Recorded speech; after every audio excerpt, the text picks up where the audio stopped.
Okay. Okay. So you should have access to the document that I shared with you. If you're going to edit it, you need to go to File and select Make a Copy. And Okay. that should provide you with editing access so that you can fill out the document. Let me go ahead and share my screen. My name is Daniel Banton, by the way, in case it's not Okay. posted. Let me go ahead and share my screen here. I can figure out how. Chat, share screen. There we go. Okay. All right, perfect. So this is my Google account. Just to confirm, are you verify, are you able to see kind of what I'm doing here on my screen? Yes. Perfect. Okay. You can see I've got a lot of resources here. Yeah. Slideshow. Okay. So today we're going to be talking about using databases in our system to find information, specifically using Encyclopedia Britannica. And really, one of the things we want to touch on is understanding the differences between a search engine and a database, because a lot of freshman students think that everything is like Google, and it's not, right? There's a lot of subtle differences between the two. So first, let's go over our learning expectations. The learning intentions for today, you should be able to locate an authoritative source about culture using a database. You will be able to discuss the distinction between search engines and databases. Today's success criteria is that you discuss the difference between search engines and databases. You should be able to complete the graphic organizer that I provided in the link and properly cite your source using MLA format, which is way different for us college students. Yes. Our exit ticket today is to complete the graphic organizer about culture of your choice. So it doesn't have to be your personal culture, just a culture that you decided to curiously look up and provide one citation for the source. So keep in mind, this is a lesson intended for high school freshmen. Um, and I just wanted to reiterate that on video. So first, let's talk about Google versus databases. Google is often the first places we go to start looking for information. It really is a great place to start, but it often provides irrelevant, inaccurate for information. For academic purposes, students rely on authoritative sources, especially for research. What is an authoritative source? An authoritative source is a managed repository of valid or trusted data that is recognized by an appropriate set of governance entities and supports the governance entity's business or environment.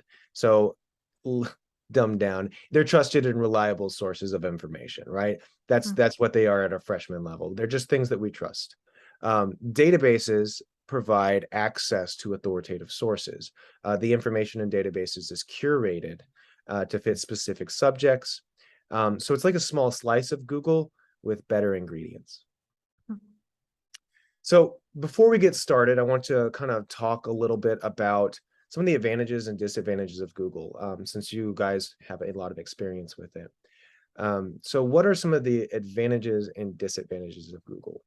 I personally find one of the advantages is its immediacy, right? If I encounter a word that I'm unfamiliar with, then I can immediately find the definition for it with certainty, right? And that is Mhm. fantastic. That's a great use for Google. A disadvantage for Google is there's oftentimes advertisements promoted before the material that I'm searching for. So I have to comb through the advertisements to locate the valuable information that I'm seeking. When should someone consider using a database? Um, I personally use databases for research. I think they are appropriate for research, whether that be academic research or personal research. For students here at the high school, we use the Occupational Outlook Handbook, which is a government database by the Bureau of Labor and Statistics that gives us ideas about job projections in the future and can help us really narrow down our positions, what the requirements are, and how we can go about becoming what we want to be. So there is an example of a database use outside of academic purposes. Mm. What are the advantages and disadvantages of using databases? While they are incredibly useful and helpful, they are extremely difficult to navigate sometimes. They are frustrating to use because databases don't have the same quality of life things that you get from Google, right? We don't have $1 billion poured into a database because a database is typically just a small group of people who manage it. So when it comes to algorithmically guessing the exact song lyric that you were predicting, yes, that's going to be Google. Databases will get you all the information on a discography or somebody's entirety of their work, or maybe an in-depth analysis of a song rather than just the lyric. Okay, so let's move on. Let's talk about some of the limitations of Google. It algorithmically generates results, right? Based on subject search tags. So every time we put in a term into a Google search, it references that term against all other terms on the web and identifies other keywords that it is associated with. In a way, Google kind of makes assumptions about us, often very accurate assumptions, but assumptions nonetheless. When Google detects a phrase, a term, or a group or keyword, it directs users to those results. Um, an example I like to use when I talk to my freshman students is what happens when we Google Mexican food. Am I going to learn about the culture of Mexican food, or am I going to get a restaurant nearby? And the reality is that I'm going to get restaurants nearby, advertisements, places to be, things that are related to Mexican food that aren't really what I'm searching for. Mm. Google also often provides shallow and broad information. It's very surface level information. I'm not going to get a lot of deep enrichment or analysis from a Google search. However, if something I need is shallow and quick, Google's my go-to. Lastly, this is the major one. Google is for sale. A few amount of my students recognize that Google, the first results that you actually receive are advertisements. Essentially, the first 5 to 6 results you receive are advertisements. And although they're clearly labeled as advertisements, the students seem to not have an eye to pick up on that. So a limitation is that somebody is paying to put that information in front of you, and it's not the information you're looking for. So let's talk about limitations of databases. Well, databases are typically run by a small group of people, if not just one person at some times, and they can't read your mind. They don't have the same autocorrect features as Google. They won't make the same suggested results necessarily as Google. And if you misspell an item, they're not going to assume it is correct for you. You have to be accurate with your inputs with a database. They can be surprisingly frustrating to navigate as well because of that.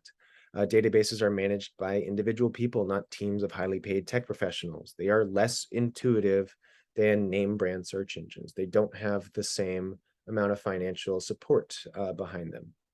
And lastly, databases provide limited access.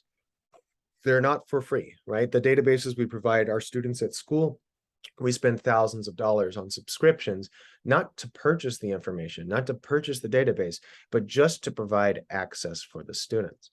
Most educational and academic institutions purchase access to databases because they're more conducive to academic research, and they provide the authoritative information that we expect students to use in their writing. Let's talk about some strengths of Google. Fast, right? Let's face it, Google is stupid fast. It's always convenient. It searches immediate information and it's there instantaneously. It is extremely accessible, right? You can get it on any phone, tablet, device, anything that connects to the internet, you can search Google.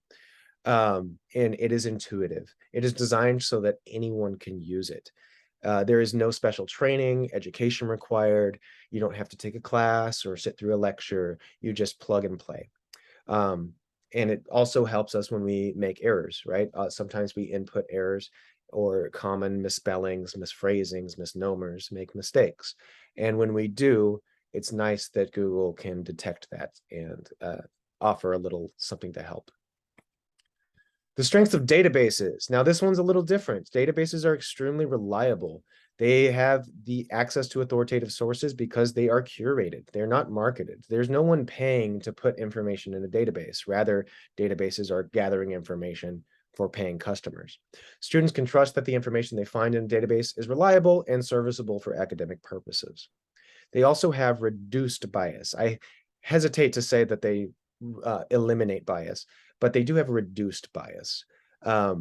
While some bias is still present for research in academic journals, it's not promoted based on popularity or paid advertisements. So any bias that does show up is sheer chance. And it is curated content. Databases provide authoritative information and curate a comprehensive collection. They gather reliable sources and categorize them more efficiently than you would encounter on your typical search engine. With that in mind, let's discuss how to access the database. First, let's make sure that I'm sharing my screen properly. Here we go. So students, I like to walk them through each step. First, we access our class link through our top left corner with the DVISD bookmarks. This is the quickest and most reliable way to access ClassLink. Next, we are going to select Mackin Educational Resources. I'm going to go back and get these slides show back up because I accidentally closed it out.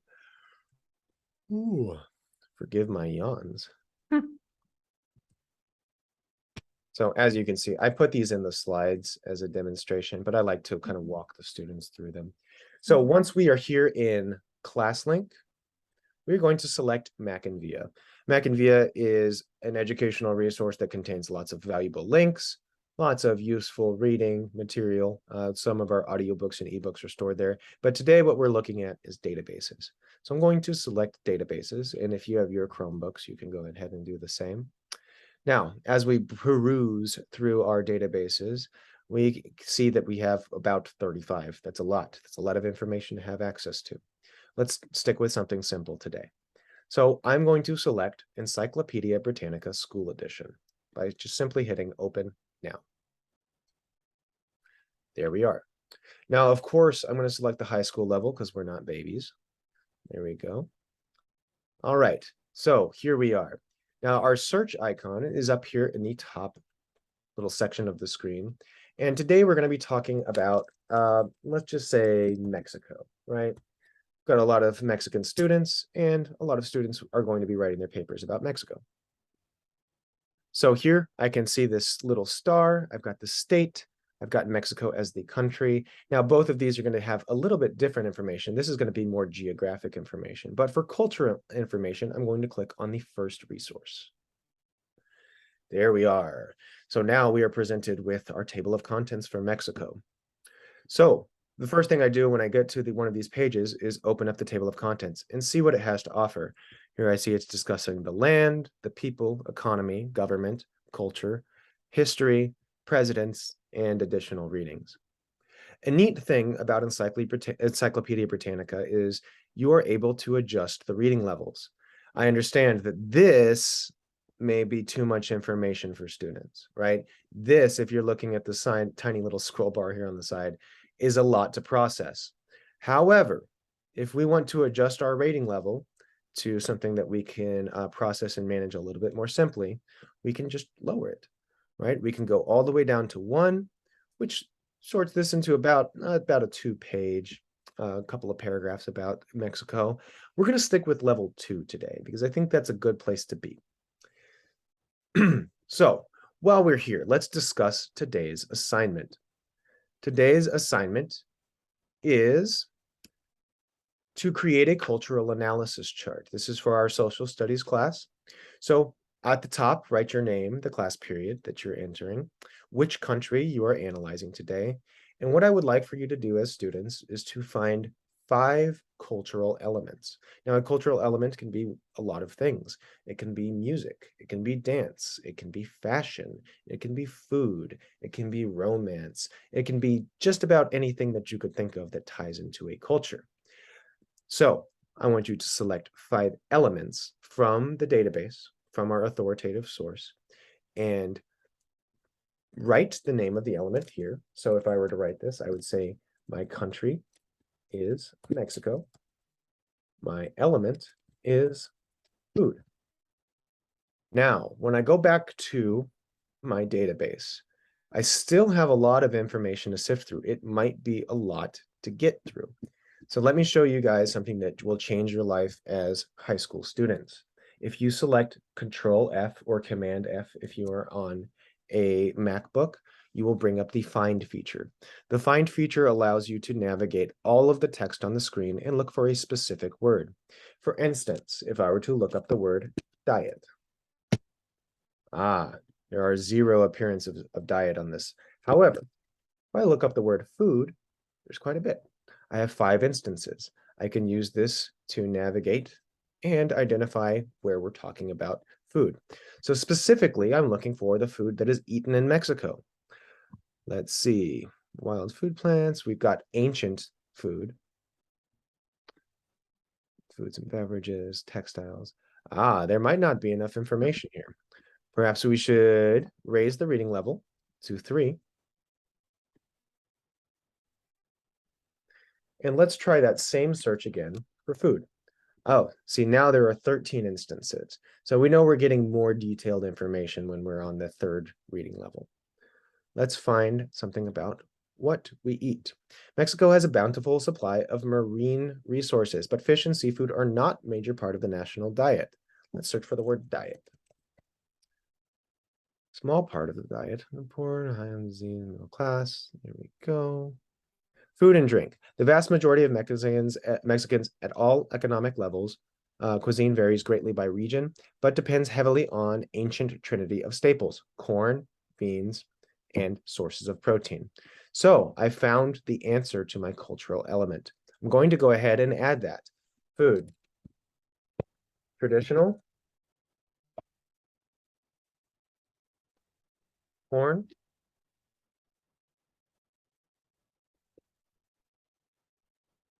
Beans. And protein. Now, protein, we could be talking about chicken, right, or pollo, or we could be talking about fish. Those are typically the 2. Of course, beef is eaten in Mexico, but beef is an expensive animal to raise, and chicken is much cheaper and more abundant. Okay, so I have my first element. Let's go back to the database and see if we can discover something else to look for. Let's say I want to talk about fashion. I'm going to go ahead and keep my level 3 here and type in the word fashion. Oh, there's only one instance, and it has nothing to do with the dress, right? Just judging by the context clues. Let's type the word dress. Perhaps we should use clothing. Part of identifying good information is having to sort through stuff that doesn't matter, right? We've got parts of electronics, clothing, furniture. Let's search our table of contents, see if we can find information there. People, cultural, ethnic groups, languages, religion, settlement pattern, demographic trends. Let's look through here. Cultural life, here we are. Family and gender issues, food and drink, holiday festivals, the arts, cultural institutions, sports and recreation. Let's look at our holiday festivals, right? We've got some festive wear. Most of Mexico's holidays are associated with Christian feast days, including the pre-Lenten Carnival, Easter, and Christmas holidays. So let's add a different element to our chart. Holidays, definitely a part of culture. Traditional. Christian holidays, right? Christian feast holidays specifically. So I went ahead and gave you a couple of examples here, and you get the gist, right? You'll have an opportunity to take a stab at this yourself here in a minute. In the meantime, let's go back and discuss how we can cite our sources with Mackin. So here we are finding our web page.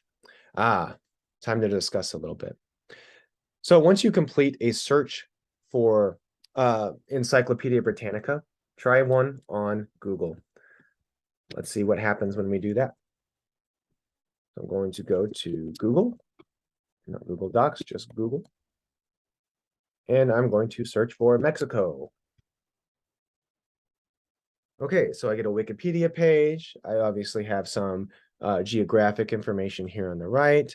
Oh, and the next thing is an offer to my database, right? To my Encyclopedia Britannica, because that is an authoritative source on information about Mexico. Here you can see that Google led me to where I already was. Okay, back to this thing gets in the way, doesn't it? All right, back to my presentation. So discussing the quality of the search results. Well, let's be honest here, right? The Google search results said, hey, your best bet is going with Encyclopedia Britannica. That's kind of the one we were already using. So a little bit of circular reasoning there.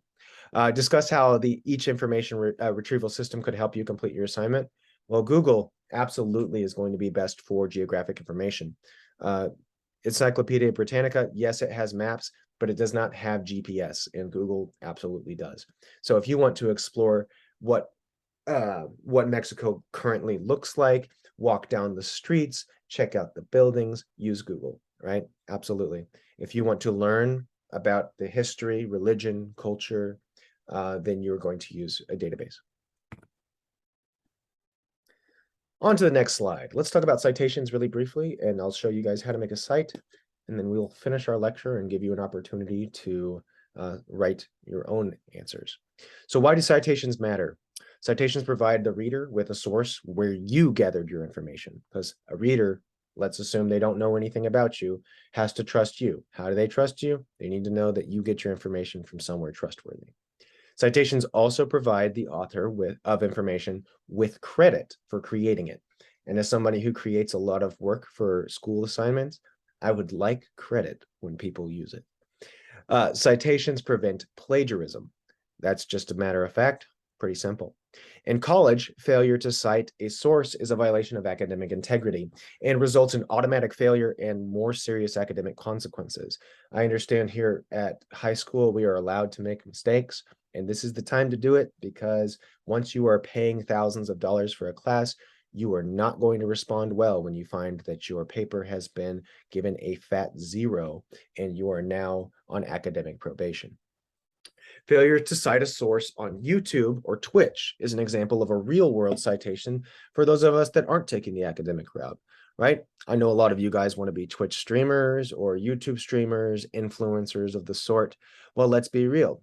They have to deal with cease and desist orders and lawsuits as well, because they operate under the same copyright system as everyone else.